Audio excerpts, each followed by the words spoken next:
Change ये है कि इसमें लिस्ट को पास करना है और फिर वो पुश और पॉप ऑपरेशन को इम्प्लीमेंट करना है इसमें। ठीक है, तो इसका प्रोग्राम कैसे बनाओगे एक बार मैं बता देता हूँ कैसे बनाना है इसको।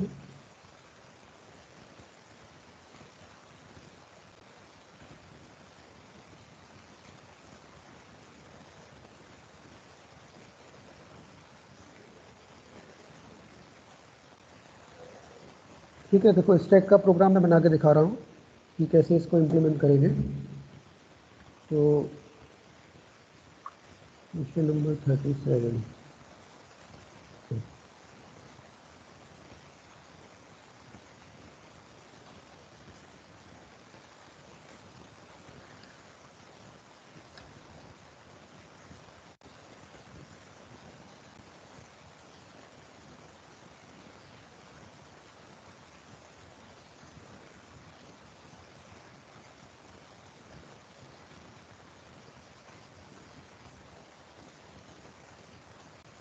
कस्टमर की डिटेल्स तो इसमें अच्छा और में भी क्वेश्चन है इसके, एक और में भी दिया हुआ है। तो पहले मैं फर्स्ट पार्ट बता रहा हूँ। ठीक, तो कैसे डिफाइन करोगे, फंक्शन का नाम ले लिया पुश फंक्शन एंड इसको हम पास कर रहे हैं एक एरे। एरे मीन्स लिस्ट है, एरे इज अ लिस्ट। ठीक, तो ये फंक्शन बनाया and inside the function initially हमने एक लिस्ट बना ली S equal to blank list. Okay, अब इसके बाद एक लूप लगाएंगे for i in range, i in range, और ब्रैकेट में क्या रखेंगे, ब्रैकेट में लिखेंगे इसकी 0 से स्टार्ट करेंगे और इसकी लेंथ निकाल लेते हैं। अगर लेंथ निकालना हो तो लेंथ ऑफ एरे, तो यहाँ से एल इक्वल टू कर देंगे lane of this array. Array मतलब लिस्ट है। ओके, ये लेंथ निकाल ली। अब ये लूप कहाँ से कहाँ तक लगाएंगे, 0 से लेके एल तक। ये लूप लगा दिया। अब इस लूप के अंदर हमें चेक करना है कि जो आई है वो इवन है कि ऑड है। ठीक है, तो कंडीशन लगेगी if i modulus 2 equal to 0, तो ये इवन की कंडीशन हो गई। तो अगर ये इवन होगा तो क्या करेंगे, जो हमारा स्टैक है उसमें हम अपेंड करा देंगे एस डॉट अपेंड और ब्रैकेट में लिखेंगे इसके एरे ऑफ आई। ठीक है, समझ में आई। इवन लोकेशंस पे क्या करना है कि हमें स्टैक में एलिमेंट इंसर्ट करना है। तो जो हमारा ये मैंने लूप लगाया आई, तो आई वाला लूप चलेगा इंडेक्स 0 से लेके up to the index L-1 तक जाएगा ये लूप।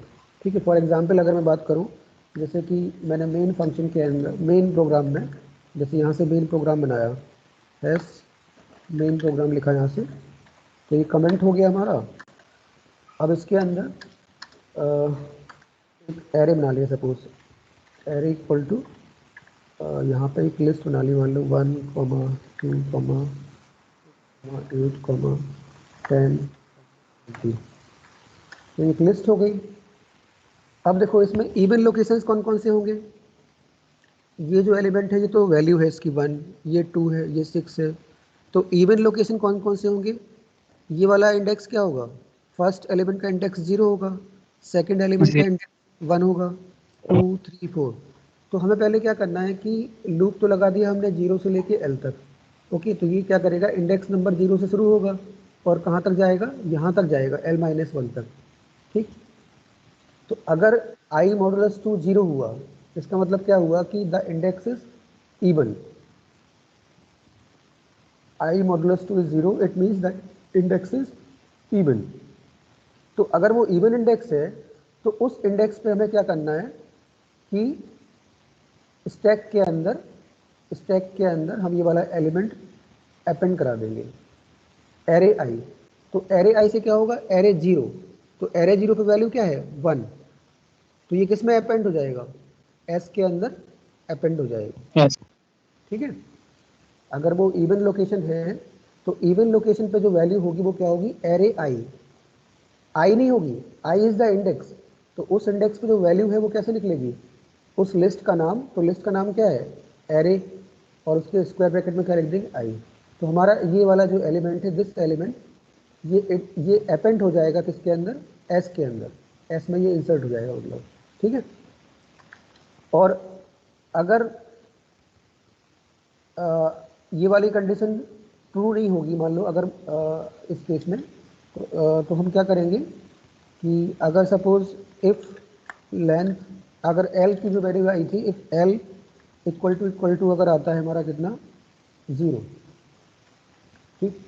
अगर एल 0 आया, 0 तो इसका मतलब क्या होगा कि प्रिंट जो होगा वो हम करा देंगे कि हमारा क्या है, एम्प्टी स्टैक है, एम्प्टी।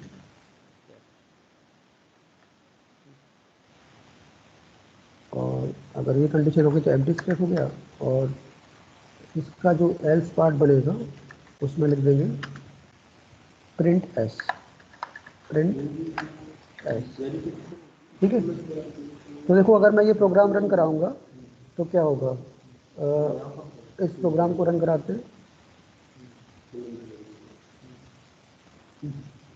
रन किया इसको, और उसका नाम दे देते हैं सपोज स्टैक,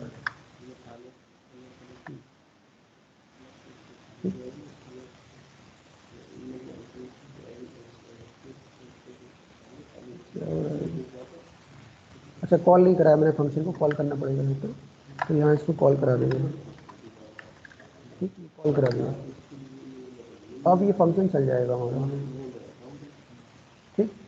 तो देखो स्टैक में कौन कौन से एलिमेंट आ गए, 1 6 10, 1 6 10 आ गया ना, क्योंकि यस इवन लोकेशन पे क्या है, 1 है, फिर उसके बाद 6 है और 10 है। तो इवन लोकेशंस पे जो वैल्यू है वो तो हमारे स्टैक में आ गए। और अगर मान लो स्टैक की लेंथ 0 होती, अगर ये जो हमने लेंथ निकाली थी, अगर ये लेंथ 0 होती तो हम लोग क्या लिख देते कि स्टैक हमारा एम्प्टी है, और अगर वो लेंथ 0 नहीं है तो डायरेक्टली उसको हम प्रिंट करा सकते हैं, ठीक है। मतलब यहाँ से जो एस आएगा, एस की वैल्यू यहाँ पे प्रिंट हो जाएगी, ठीक है। तो इस तरह से इसको करना था, ठीक, okay. Display the stack if it yes if it at least 1 element, okay. तो मैंने ये कंडीशन इसलिए लगाई है, ये वाली कंडीशन, कि मैंने चेक कर लिया कि अगर लेंथ 0 होगी, अगर लेंथ 0 होगी तो मतलब क्या है, स्टैक हमारा एम्प्टी होगा, और अदरवाइज लेंथ अगर 0 नहीं है तो हमारा ये वाला फंक्शन ये चलेगा, वाला हाँ, और उसकी वैल्यू हम लोग प्रिंट कर देंगे, ठीक। तो ये कंप्लीट हो गया प्रोग्राम। अब इसको देखो और पार्ट था, तो और में भी सेम क्वेश्चन ही है, बट एक्चुअली इसमें दो फंक्शन हमें बनाने हैं, एक तो ऐड कस्टमर और एक डिलीट कस्टमर, ठीक। तो इसमें क्या करना है कि कस्टमर की डिटेल्स को ऐड करना है और डिलीट करना है स्टैक के थ्रू। और स्टैक में जो तुम्हारा कस्टमर का जो डेटा है वो क्या है, कस्ट नंबर है, कस्ट नेम है और सैलरी है। मतलब एक लिस्ट बनाएंगे, उस लिस्ट में क्या क्या रहेगा, कस्ट नंबर रहेगा, कस्ट नेम रहेगा और सैलरी रहेगा, ठीक। तो सेम वैसे ही प्रोग्राम है, इसको इसको भी बना के देख लेते हैं।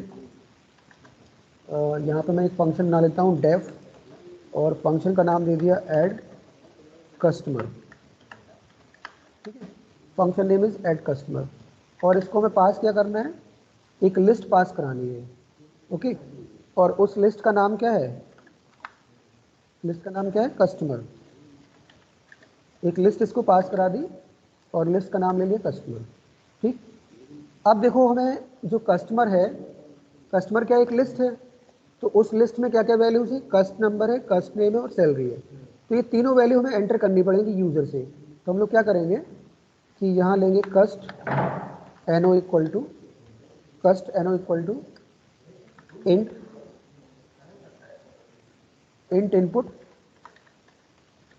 और यहाँ लिख देंगे enter customer number, customer number. तो ये कस्टमर नंबर एंटर हो गया। इसके बाद हमें क्या चाहिए, कस्टमर नेम। तो वेरिएबल का नाम ले लिया कस्ट नेम, और इक्वल टू यहाँ कर दिया इनपुट, और ब्रैकेट में लिख देंगे enter customer name, customer name, ठीक। तो ये दूसरी वैल्यू आ गई। उसके बाद है सैलरी, तो यहाँ सैलरी ले लिया, salary equal to int input, और ब्रैकेट में लिख देंगे एंटर सैलरी, ठीक। तो ये हमारा तीनों वैल्यूज एंटर हो गई। अब इसको हम लिस्ट के फॉर्म में स्टोर कर लेते हैं, इसको लिस्ट के फॉर्म में ले लेंगे। तो तीनों वैल्यूज एंटर हो गई, अब इसकी लिस्ट बना लेंगे। तो लिस्ट का नाम हम क्या दे देते हैं, लिस्ट का नाम रख देते हैं, ओके, एक्स एक्स रख देते हैं, कोई भी जो भी है। तो हमने यहाँ पे एक्स रख दिया, सपोज एक्स इक्वल टू, और यहाँ लिस्ट बना ली। लिस्ट में तीनों वेरिएबल आ जाएंगे। एक तो वेरिएबल होगा कस्ट एनो कॉमा, फिर होगा कस्ट नेम कॉमा सैलरी। तो ये लिस्ट बन गई। अब इस लिस्ट को हमें क्या करना है, अपेंड करना है। किसमें, ये लिस्ट हमारी कहाँ अपेंड हो जाएगी, किस पे अपेंड होगी बताओ, कोई बता सकता है किसमें अपेंड करेंगे इसको? कस्टमर कस्टमर में, क्योंकि कस्टमर जो है ये हमारा स्टैक है, ये स्टैक है। तो कस्टमर का स्टैक का नाम हमने क्या लिया है, कस्टमर लिया है, ठीक। और ये एक्स क्या है, लिस्ट है। तो इस लिस्ट को हम क्या करेंगे, इस स्टैक के अंदर अपेंड कर देंगे। तो यहाँ लिखेंगे कस्टमर डॉट अपेंड, ब्रैकेट में क्या आएगा, एक्स, ठीक। तो ये लिस्ट हमारी अपेंड हो गई, ओके। तो ये फंक्शन कंप्लीट हो गया, ठीक। अपेंड फंक्शन कंप्लीट हो गया ना, क्योंकि डेटा को इंसर्ट करना यस था कहाँ पे, इस स्टैक के अंदर। तो हमने क्या किया कि जो डाटा लिया वो कस्टमर नंबर हो गया, नेम हो गया, सैलरी हो गया, और तीनों को एज अ लिस्ट हमने एक्स में ले लिया। तो इस लिस्ट को हमने अपेंड करा दिया इस कस्टमर के अंदर। तो एक एलिमेंट उसमें इंसर्ट हो जाएगा, मतलब फर्स्ट कस्टमर का रिकॉर्ड जो है वो उसके अंदर चला जाएगा, ठीक। अब हमें डिलीट फंक्शन बनाना है। तो डिलीट फंक्शन के लिए क्या लिखोगे, डेफ, फंक्शन का नाम लेना है डिलीट कस्टमर। तो यहाँ पे ले लिया डिलीट, जो क्वेश्चन में दिया है वही नाम लेंगे हम, अपनी तरफ से कोई नाम नहीं लेंगे। अगर अगर क्वेश्चन में नहीं दिया होता तो फिर हम लोग ले सकते थे अपना नाम, डिलीट कस्टमर। तो यहाँ पे हमने इसको पास करा दिया कस्टमर, जो हमारा स्टैक है, ओके। अब इसको डिलीट करना है। तो सबसे पहले तो डिलीट करते समय हम ये चेक करेंगे कि कि हमारा स्टैक एम्प्टी तो नहीं है। तो हम लोग लिखेंगे if customer equal to blank. तो अगर ये ब्लैंक हुआ तो मतलब हम डिलीट नहीं कर पाएंगे, क्योंकि उसमें कोई एलिमेंट ही नहीं है। तो हम लोग क्या लिख देंगे यहाँ पे, print stack is empty, stack is empty, okay. तो ये कंडीशन हो गई, इफ वाली कंडीशन। और अगर मान लो उसके अंदर एलिमेंट है तो क्या करेंगे, एल्स, और सबसे पहले करना हमें पॉप करना पड़ेगा। तो यहाँ लिखेंगे x equal to customer, customer dot pop, ठीक। तो ये एलिमेंट को पॉप कर देगा, जो टॉप में जो एलिमेंट होगा उसको पॉप किया इसने। और यहाँ पे क्या करेंगे, उसको लिख देंगे कि print element is deleted, element is deleted. तो ये मैसेज दे दिया एक पॉप करने के बाद। और फाइनल जो स्टैक है अगर उसको प्रिंट करना है तो इस तरह से करा लेंगे, उसकी लेंथ निकाल लेंगे, L equal two lane of, lane of lane of customer equal two lane of customer, और फिर लूप लगा देंगे फॉर आई इन रेंज, ठीक। तो अब रेंज लगा दी, तो अब हम क्या करेंगे इसको, और कहाँ से प्रिंट करेंगे, टॉप से प्रिंट करेंगे। तो यहाँ से L minus one comma minus one minus one minus L comma minus L, N minus one से कहाँ पे जाएगा ये,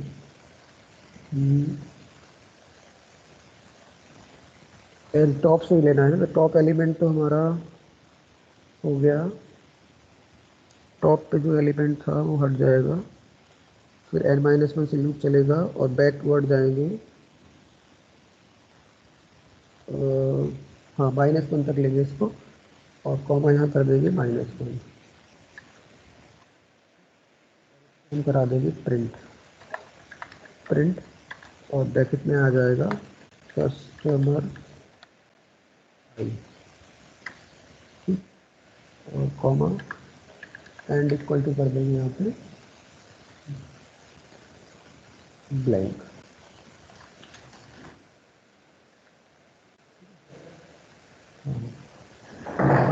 ये कस्टमर एक्स में तो कस्टमर डॉट पॉप हो गया, प्रिंट एलिमेंट डिलीटेड, पॉप करने के बाद ये आया, ठीक है, कस्टमर की जो टॉप से आई हो जाएगा और एंड इक्वल टू ब्लैंक हो जाएगा, ठीक है। तो इसकी तो अभी ज़रूरत है नहीं, इसको हटा देते हैं, ये वाला क्वेश्चन को यहाँ से इसका प्रोग्राम लेते हैं।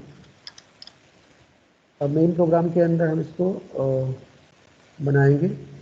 तो मेन प्रोग्राम के अंदर काम करते हैं कि पहले हमें बनाना पड़ेगा क्या, मेन प्रोग्राम के अंदर एक्स ले लेते हैं, कस्टमर ले लेते हैं, स्टैक ले लेते हैं, ठीक है। तो स्टैक को हम खाली कर देंगे, कस्टमर इक्वल टू ब्लैंक ले लिया, और यहाँ पे इस फंक्शन को कॉल कर देंगे। कौन कौन से फंक्शन को, तो ये वाला फंक्शन कॉल हो जाएगा, यहाँ इसको कॉल करा देंगे, और इसके बाद ये वाला फंक्शन कॉल करा देंगे,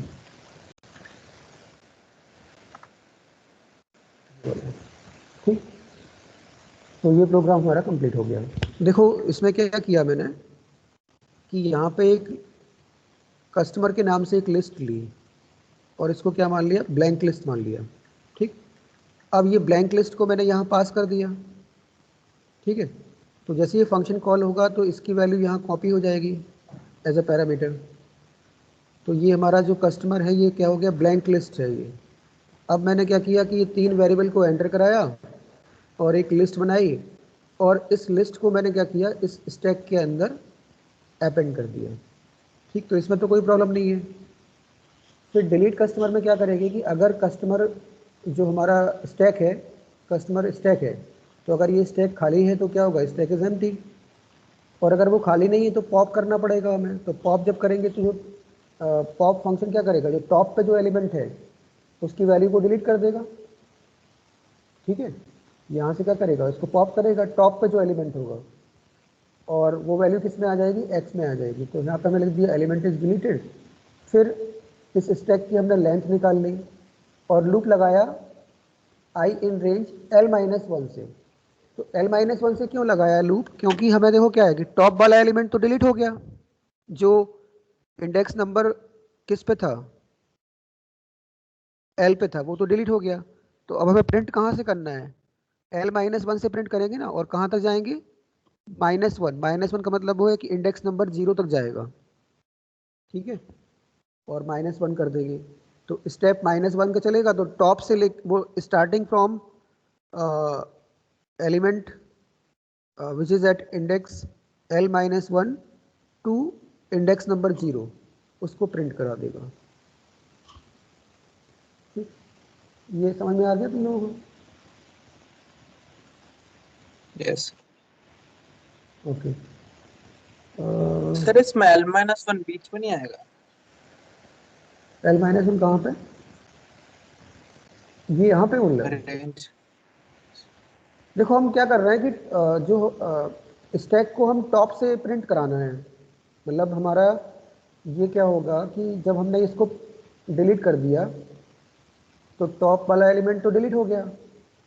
उसके बाद क्या है कि उसके बाद जब डिलीट करने के बाद हमने लेंथ निकाली, तो जब लेंथ निकालेंगे तो एल में तो क्या होगा कि मान लो हमारे पास 5 एलिमेंट्स हैं, अभी स्टैक के अंदर 5 एलिमेंट्स हैं, तो एल कितना हो गया 5, लेंथ हो गई 5। बट जब हम प्रिंट कराएंगे टॉप से, तो टॉप एलिमेंट का इंडेक्स कितना होगा, 4 होगा ना।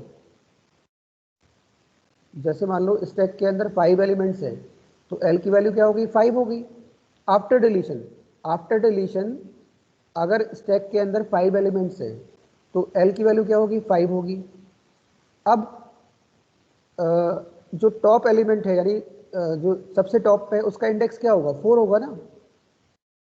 यस ये इंडेक्स 4 पे होगा, क्योंकि यहाँ मैंने क्या किया है कि ये एलिमेंट को पॉप कर दिया, तो जो सबसे टॉप पे था वो एलिमेंट पॉप हो गया और उसकी वैल्यू x में आ गई। अब क्या करेंगे कि अब डिलीट करने के बाद जो स्टैक बचा है उसको प्रिंट करना है हमें। तो उसको प्रिंट कैसे कराएंगे कि हम उसकी लेंथ निकाल लेंगे और लेंथ निकालने के बाद जो एलिमेंट होगा टॉप में उसका इंडेक्स क्या होगा, l-1 होगा।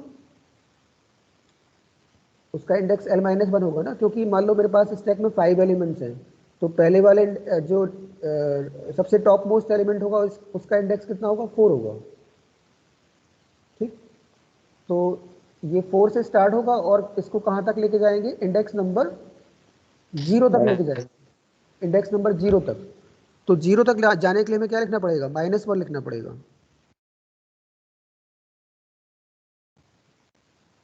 0 तक अगर जाना है तो -1 लिखना पड़ेगा ना,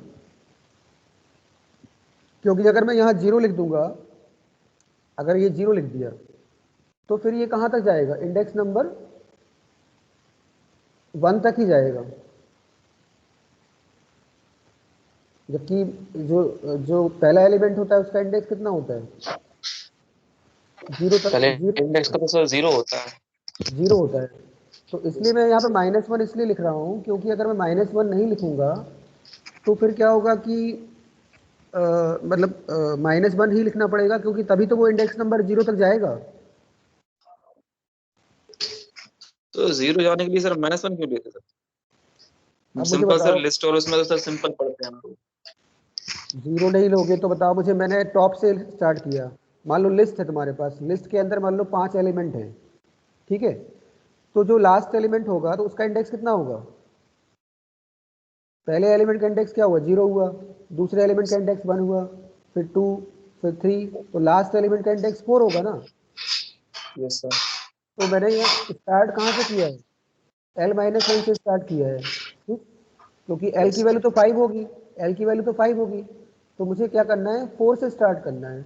अब इंडेक्स 4 से लेके मुझे नीचे जाना है, तो मैं फिर क्या किस पे जाऊंगा, इंडेक्स नंबर 3 पे जाऊंगा, फिर इंडेक्स नंबर 2 पे जाऊंगा, फिर इंडेक्स नंबर 1 पे जाऊंगा, फिर इंडेक्स नंबर 0 पे जाऊंगा। ठीक है, तो इंडेक्स नंबर 0 तक जाने के लिए मुझे यहाँ पे जो इसका जो ये लास्ट ये वाला इंडेक्स है वो -1 लिखना पड़ेगा, क्योंकि अगर मैं यहाँ 0 लिख दूंगा तो फिर ये इंडेक्स नंबर 0 तक नहीं जाएगा, कहाँ तक जाएगा, इंडेक्स नंबर 1 तक ही जाएगा, क्योंकि बैकवर्ड चल रहा है ना, फॉरवर्ड नहीं जा रहा है, बैकवर्ड जा रहा अच्छा है। सर बैकवर्ड जा रहे हैं। हाँ, क्योंकि यहाँ स्टेप कितने का है, -1 का है ना, यस सर। स्टेप -1 का है।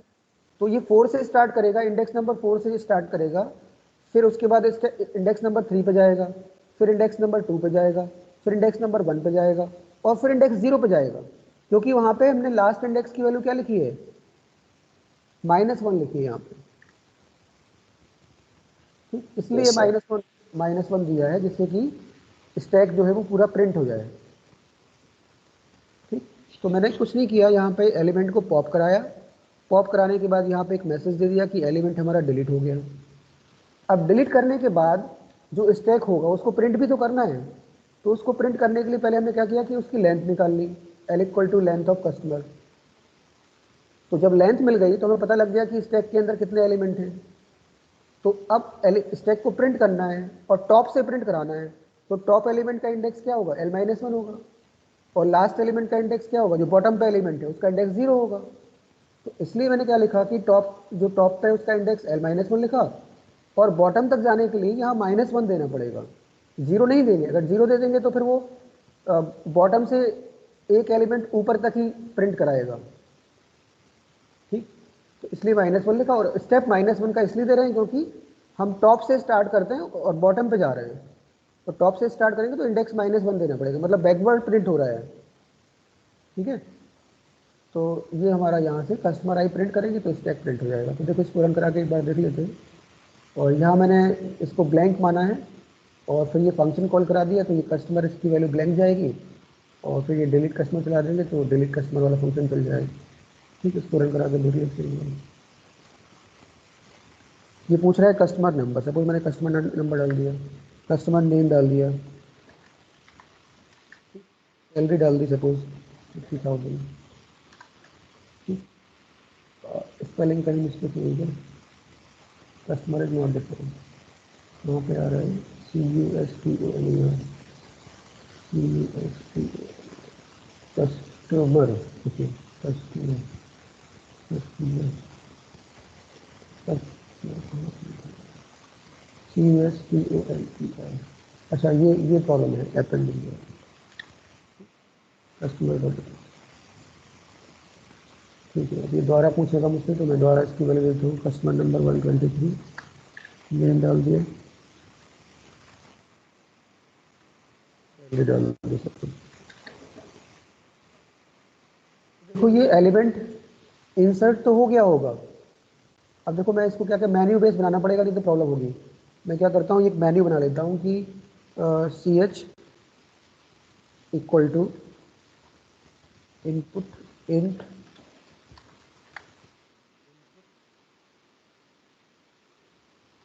Enter your choice.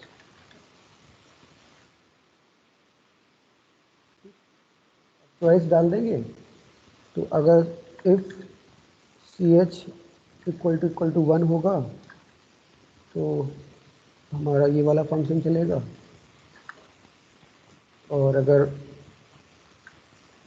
ये वाली कंडीशन होगी दूसरी कंडीशन, और अगर CH की वैल्यू 1 होगी तो ऐड कस्टमर चलाएंगे, और अगर CH की वैल्यू 2 होगी, इफ CH इक्वल टू 2, तो हम कौन सा फंक्शन चलाएंगे, डिलीट कस्टमर।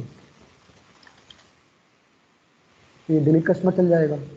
और मान लो अगर यूज़र और कोई चॉइस देता है, इफ CH इक्वल टू 3 दे दिया मान लो, या कुछ और, इसको एलिप्स से बना लेते हैं, इफ एलिप्स से एलिप्स, और इसको लास्ट वाले केस को एल्स कर देंगे।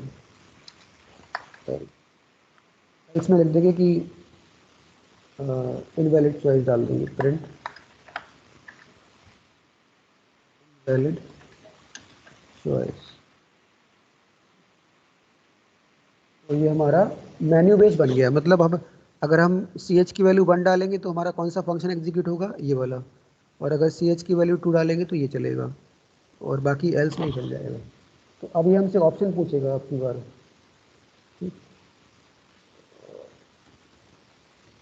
ठीक है, तो एंटर योर चॉइस 1 डाला आपने। अब ये पूछ रहा है कस्टमर नंबर, तो मैंने 123 डाला, ये डाल दिया, सैलरी डाल दी इसकी 50,000। डेटा इंसर्ट हो गया होगा। अब प्रॉब्लम एक और आएगी इसमें कि ये प्रोग्राम रिपीट नहीं हो रहा है। रिपीट नहीं हो रहा है तो ये बार बार मुझसे यही पूछेगा। तो यहाँ पे लूप लगा देते हैं, वाइल लूप। कहाँ लगेगा, यहाँ नहीं लगेगा, हाँ यहीं लगेगा ये loop. While true customer equal to, तो इसको बाहर ले लेते हैं।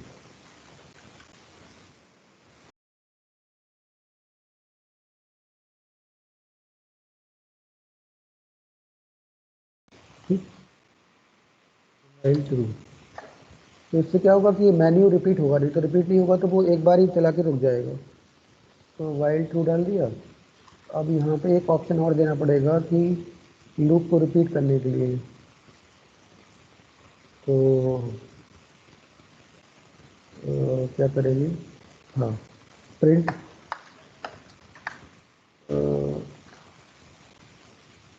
You want continue. ठीक है, तो do want to continue, yes और नो।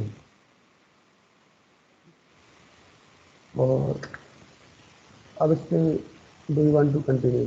ठीक है, अब इससे पूछ लेंगे कि x equal to input,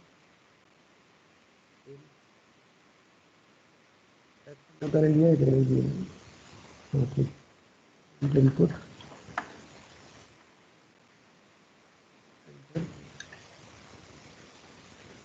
yes no,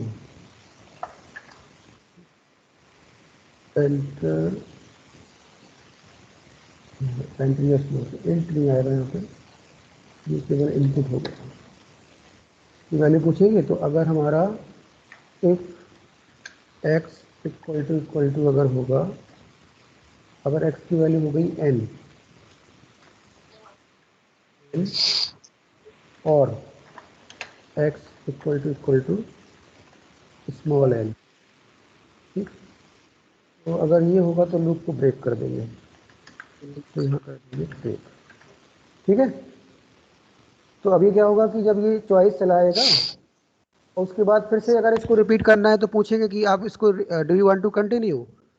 तो अगर x की वैल्यू यस या नो में हुई, अगर सॉरी x की वैल्यू अगर नो हुई तो ये लूप हम ब्रेक कर देंगे, और बाकी केस में ये चलता रहेगा लूप,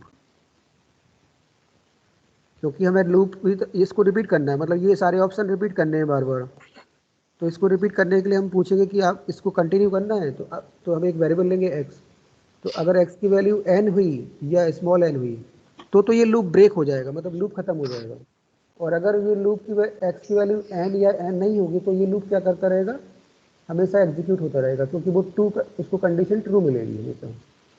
ठीक, तो अब इसमें एक चीज़ और करनी है कि इसका अलाइनमेंट सेट करना पड़ेगा, क्योंकि ये वाइल लूप के अंदर है पूरा।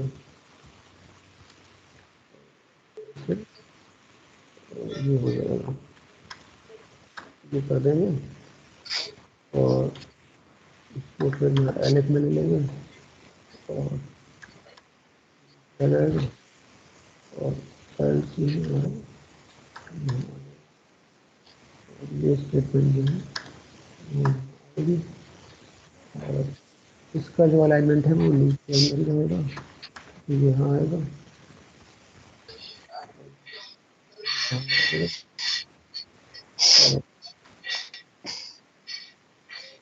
ये यहाँ आ जाएगा और ब्रेक इसके अंदर आएगा। ठीक है, ये हमारा मेन्यू बन गया। ठीक, तो अब ये क्या होगा कि प्रोग्राम बार बार हमें रिपीटेशन का ऑप्शन देगा कि कौन सा हमें ऑप्शन चलाना है, और ये प्रोग्राम रिपीट होगा बार बार। तो देखो इसको अगर रन कराएंगे तो ये हमसे पूछ रहा है एंटर योर चॉइस, हमने 1 डाल दी, तो कस्टमर नंबर मान लो 124 डाल दिया, नेम डाल दिया कुछ, ठीक, और यहाँ सैलरी डाल दी। अब ये पूछ रहा है do you want to continue, तो मेरे पास ऑप्शन है येस या नो का, तो मैंने सपोज वाई डाला, वाई डालेगा तो ये रिपीट होगा क्योंकि लूप ब्रेक नहीं होगा। तो अब ये फिर से पूछ रहा है एंटर योर चॉइस, तो मैंने एक बार और इंसर्ट फंक्शन चला दिया, तो कस्टमर नंबर डाला 125, कस्टमर नेम डाल दिया, सैलरी डाल दी कुछ भी। ठीक, अब ये डू वांट टू कंटिन्यू, मैंने कहा यस कंटिन्यू करना है। तो अब चॉइस मान लो मैंने एक बार फिर से 1 डाल दी, तो कस्टमर नंबर डाल दिया 567, नाम डाल दो, सैलरी डाल दो उसकी। तो हमारे पास कितने रिकॉर्ड इंसर्ट हो गए? सर 3। 3 रिकॉर्ड इंसर्ट हो गए। अब इसके बाद ये फिर से पूछ रहा है do you want to continue, मैंने कहा हाँ कंटिन्यू करना है। लेकिन अब की बार मैंने ऑप्शन 2 चलाया, तो ऑप्शन 2 जब चलाएंगे तो क्या होगा, डिलीट हो जाएगा। Yes sir. तो डिलीट कौन सा रिकॉर्ड होगा बताओ? सर टॉप वाला डिलीट होगा सर, ये सर आकाश वाला। कौन सा? आकाश आकाश। वाला, क्योंकि आकाश टॉप पे, आकाश टॉप पे है तो आकाश वाला डिलीट होगा। तो ये क्या करेगा कि एलिमेंट डिलीट हो गया, ये एलिमेंट इज डिलीटेड। अब स्टैक के अंदर हमारे पास क्या बचा, अनिकेत का रिकॉर्ड बचा और अमित। ये अमित का रिकॉर्ड। स्टैक जो डिलीशन के बाद जो स्टैक था वो प्रिंट हो गया। डिलीशन के बाद स्टैक क्या आया था, ये बचे ना 2 एलिमेंट, क्योंकि पहले वाले तो लास्ट टॉप पे जो था वो आकाश वाला डिलीट हो गया, आकाश वाला डिलीट होगा तो स्टैक क्या बचा, एक तो अनिकेत का रिकॉर्ड बचा और एक अमित का रिकॉर्ड बचा। इस तरह से ये प्रोग्राम हम बना, लेकिन एग्जाम में इतना नहीं करना है, एग्जाम में तुम लोगों को केवल ये 2 फंक्शन राइट करने हैं, ये बस, ज़्यादा से ज़्यादा मेन एग्जाम में मेन्यू बेस्ड एग्जाम है, तो फंक्शन पूछा है तो एक फंक्शन ये बना दोगे और एक फंक्शन ये बना दोगे। ठीक, तो जिस तरह का क्वेश्चन आएगा उसी हिसाब से हम अपना चेंज करेंगे स्टैक वाला प्रोग्राम, क्योंकि इसमें कुछ कस्टमर का रिकॉर्ड दिया था तो हमने कस्टमर का डेटा इंसर्ट कराया, और उसको डिलीट करना था तो डिलीट भी कर लिया। तो ये तो इजी है, ऐड कस्टमर में तो कुछ नहीं है, तीनों वैल्यू को एंटर कराओ, एक लिस्ट बना लो और उसको स्टैक के अंदर अपेंड कर दो। डिलीट करते समय क्या करना है कि हमें चेक करना है कि हमारा ये स्टैक खाली तो नहीं है। अगर खाली होगा तो हम डिलीट नहीं कर पाएंगे ना। तो पहले लिखेंगे if customer equal to blank, तो स्टैक क्या होगा, एम्प्टी होगा। और अदरवाइज जो पॉप करेंगे, और पॉप करने के बाद उसकी वैल्यू किस में आ जाएगी, एक्स में। तो हम यहाँ लिख देंगे प्रिंट एलिमेंट इज डिलीटेड। अगर एलिमेंट को भी प्रिंट करना है, मान लो कौन सा एलिमेंट डिलीट हुआ है, तो हम एक्स को यहाँ डिलीट कर दिखा सकते हैं कि ये एक्स डिलीट हो गया, क्योंकि एक्स के अंदर वो वैल्यू आ जाएगी ना जो डिलीट की है हमने। ठीक, क्योंकि पॉप फंक्शन क्या करेगा, पॉप फंक्शन उस वैल्यू को रिटर्न भी करता है। तो वो जो रिटर्न वैल्यू है वो किस में आ जाएगी, एक्स में आ जाएगी। तो ये एलिमेंट इज डिलीटेड और उस एलिमेंट की वैल्यू भी प्रिंट हो जाएगी। एक्स से क्या होगा कि जो एलिमेंट डिलीट हुआ है उसकी वैल्यू भी यहाँ प्रिंट हो जाएगी। फिर डिलीट करने के बाद हमने उसकी जो स्टैक था उसकी लेंथ निकाली। तो लेंथ निकालने के बाद फिर हमने लूप लगा दिया L-1 से लेके -1 तक, और स्टेप दे दिया -1 का। तो इससे क्या होगा कि हमारा जो फाइनल जो डिलीशन के बाद जो स्टैक था वो प्रिंट होकर आ जाएगा। ठीक है। सर नीचे वाला कंडीशन कौन सा, ये फंक्शन कॉल कर रहा है। हाँ, ये तो मैंने क्या किया कि बार बार अगर कोई फंक्शन चलाना है तो उसको मेन्यू में डाल दिया। तो मेन्यू से क्या होगा कि क्या ऑप्शन देगा वो, कौन सा ऑप्शन चलाना है। तो कोई भी ऑप्शन हम कितनी बार भी चला सकते हैं। जैसे मैंने ऑप्शन 1 को 3 बार चलाया था, तो उससे क्या हुआ कि 3 रिकॉर्ड मैंने पहले इंसर्ट करा लिए, 3 कस्टमर का डेटा ऐड करा लिया। फिर उसके बाद मैंने ऑप्शन 2 चलाया था, तो ऑप्शन 2 चलाने से क्या होगा कि एक रिकॉर्ड डिलीट होगा। तो जो रिकॉर्ड डिलीट होगा वो क्या होगा कि स्टैक के जो टॉप पे होगा वो रिकॉर्ड डिलीट हो जाएगा। और डिलीट करने के बाद फिर जो उसकी वैल्यू थी वो प्रिंट हो गई।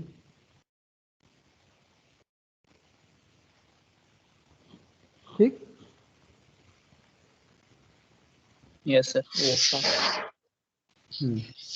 तो ये क्वेश्चन इंपॉर्टेंट है स्टैक का, तो इसको कर लेना, क्योंकि 3 या 4 नंबर का आता है एग्जाम में स्टैक वाला क्वेश्चन। और कल मैंने बाइनरी फाइल्स के कराए थे, तो बाइनरी फाइल्स के प्रोग्राम प्रैक्टिस कर लेना तुम लोग। और Yes, में sir. देखो, और कौन सा क्वेश्चन नहीं आया था राहुल, बताओ और कौन से क्वेश्चंस नहीं आए।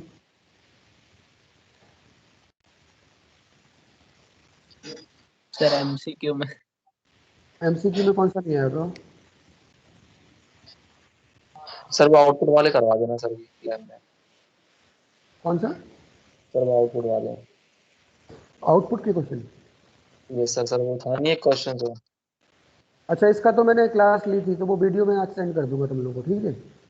यस जो आउटपुट के क्वेश्चन है ना उसमें, उसका मैंने क्लास में पढ़ाया था, तो उसकी वीडियो में आज सेंड कर दूंगा। Yes sir. ओके। और देखो इसमें बाकी के क्वेश्चन से तुम लोग कर लोगे, और तो ऐसा कोई टफ क्वेश्चन है नहीं मेरे ख्याल से। क्वेश्चन नंबर 23 कर लेना, ये बाइनरी फाइल वाला। Yes 23 sir. तो नहीं पूछना है, क्वेश्चन नंबर 23। 23 में ये 4 पार्ट है, इसमें 5 क्वेश्चन है उसके, कि कौन यस सर, सा मॉडल। सीएससी वाला। नहीं, अच्छा सर वो 23 वाला बाइनरी फाइल का है। बाइनरी फाइल वाला।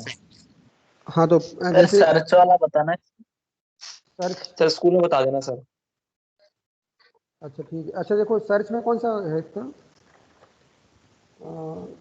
अच्छा search write the statement to call the function search, ये वाला। यस ई पार्ट ना, 23 का ई पार्ट पूछ रहे हो, ई पार्ट 23 का क्वेश्चन, ई पार्ट। Yes sir. हाँ हाँ, तो ई में सर्च को कॉल करना है, सर्च फंक्शन कॉल कराना है। तो कॉल कैसे कराओगे, कुछ नहीं करना है इसमें, सर्च फंक्शन को कॉल कराना है। तो सर्च फंक्शन का नाम लिखो सर और उसके आगे ब्रैकेट लगा दो। उसके ब्रैकेट में क्या चाहिए, फुटबॉल चाहिए। तो यहाँ इसके ब्रैकेट में फुटबॉल की वैल्यू, ये एज अ आर्गूमेंट चला जाएगा। तो जहाँ इसकी डेफिनेशन होगी उसमें एज अ पैरामीटर की कॉपी हो जाएगा, सर्च फुटबॉल। क्योंकि फंक्शन जब कॉल करते हैं तो फंक्शन का नाम लिखना होता है। तो फंक्शन का नाम क्या हो गया, सर्च। और उसके ब्रैकेट में एक पैरामीटर देना था, उस पैरामीटर की वैल्यू क्या थी, फुटबॉल। तो हमने यहाँ डबल कोट्स में सर फुटबॉल की वैल्यू। 34 वाला प्रोग्राम 34 34 का मैंने कराया था, चलो ठीक है। सर स्कूल में करवाया था भैया। हाँ स्कूल में कराया था 34। चलो इसका मैं 34 का तुम लोग का टाइम भी हो रहा है, 34 को आज मैं यहाँ करा दूंगा क्लास में, ठीक है। सर यस हाँ स्कूल का भी टाइम हो रहा है इसलिए, ठीक है। तो ये स्टेट का कर लेना आज, और कल जो मैंने कराया था वो कर लेना, ठीक। हाँ सर। ठीक है सर, लीव कर दो, लीव कर दो। Thank you sir. ओके ठीक है। Okay thank you. ओके।